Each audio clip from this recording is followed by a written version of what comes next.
Boa tarde, irmãos. Boa tarde, irmãs. Deus abençoe vocês. Deus abençoe todos nós. Em nome do Pai, do Filho e do Espírito Santo. Amém.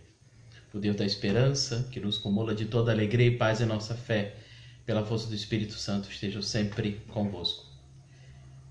De uma certa forma, eu tenho tido um pouco de falha não ter atualizado meus vídeos. Mas diante dos compromissos e também das propostas, no último vídeo, algumas pessoas perguntaram para mim como a crise pode ser caminho da salvação. Eu creio de que, em primeiro lugar, nós temos que pensar a crise não como negativa ou positiva, mas como realidade humana diante das escolhas e diante da humanidade que vivemos e somos. Em que sentido? Volto a dizer de que a crise, a palavra crise, no seu sentido da palavra, no seu significado, ela está ligada diretamente a peneirar. E todo mundo sabe de que quando peneiramos uma terra suja, areia, quando peneiramos, você vê que o povo da roça debulha o trigo com uma peneira. Esse gesto de peneirar é tirar aqueles resíduos que não servem para o objeto que desejamos. Por exemplo, para você fazer uma boa massa, você precisa tirar aqueles resíduos da areia para aproveitar bem a massa e a areia. Quando você debulha o trigo, o milho, você tira toda aquela palha, aquela sujeira para aproveitar o milho. E ligando diretamente a nossa vida, a gente se pergunta: o que devemos peneirar? E aí é o ponto que eu quero chamar a nossa atenção para a perspectiva da salvação.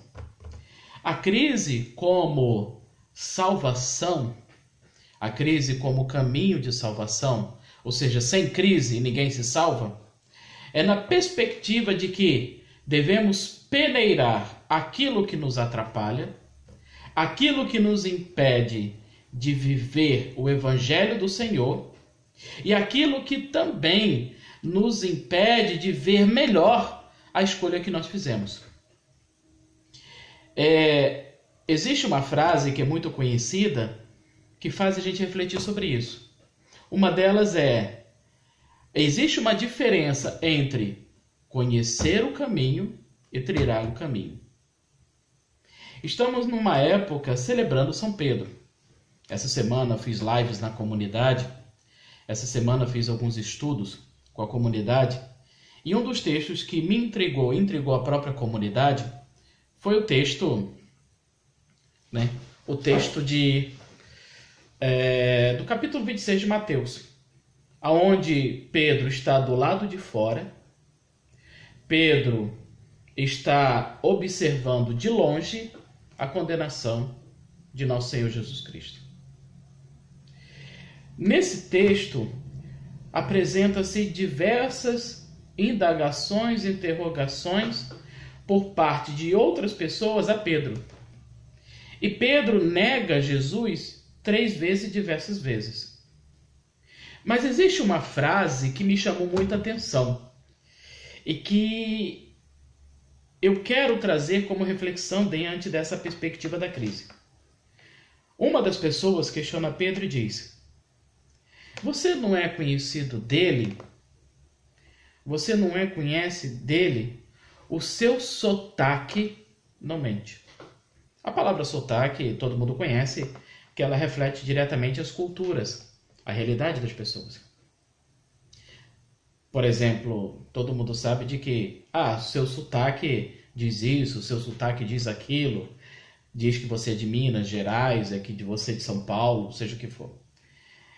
Então, mas para a Sagrada Escritura, o sotaque não significa cultura em si, mas significa caminhada de fé.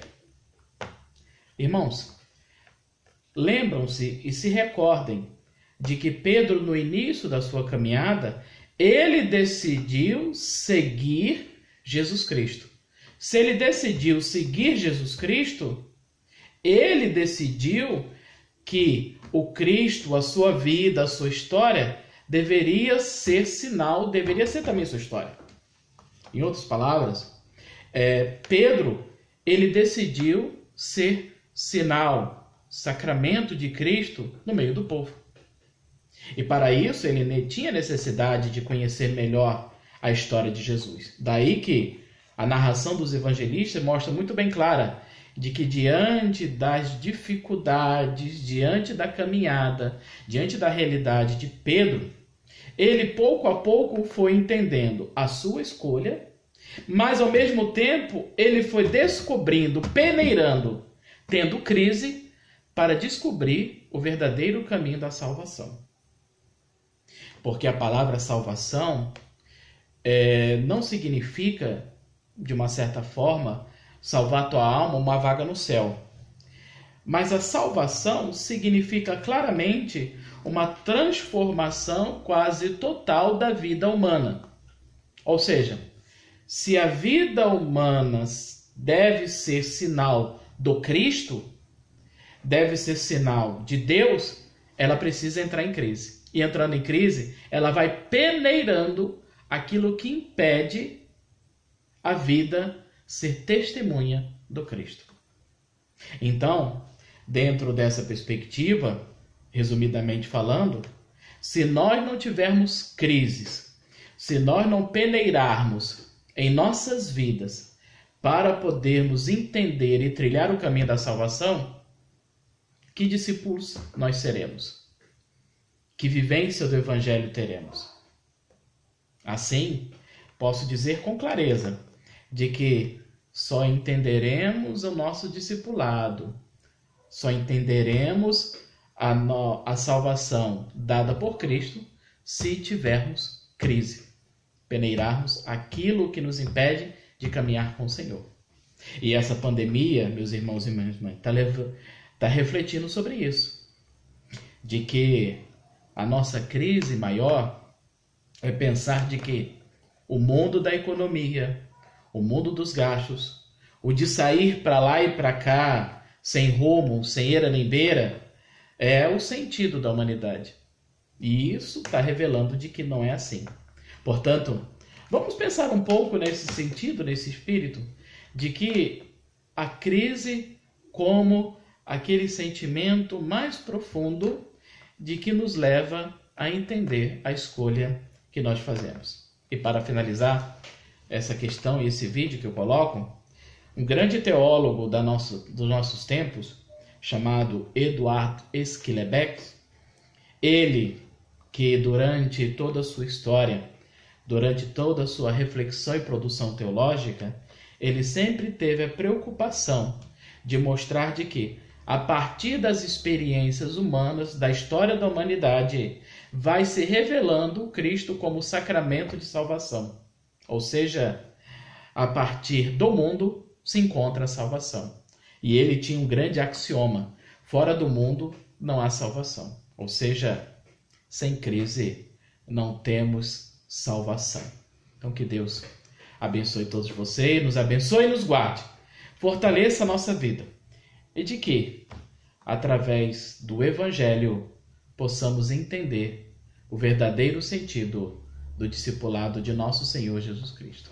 Então que Deus abençoe a todos vocês. Em nome do Pai, do Filho e do Espírito Santo. Amém.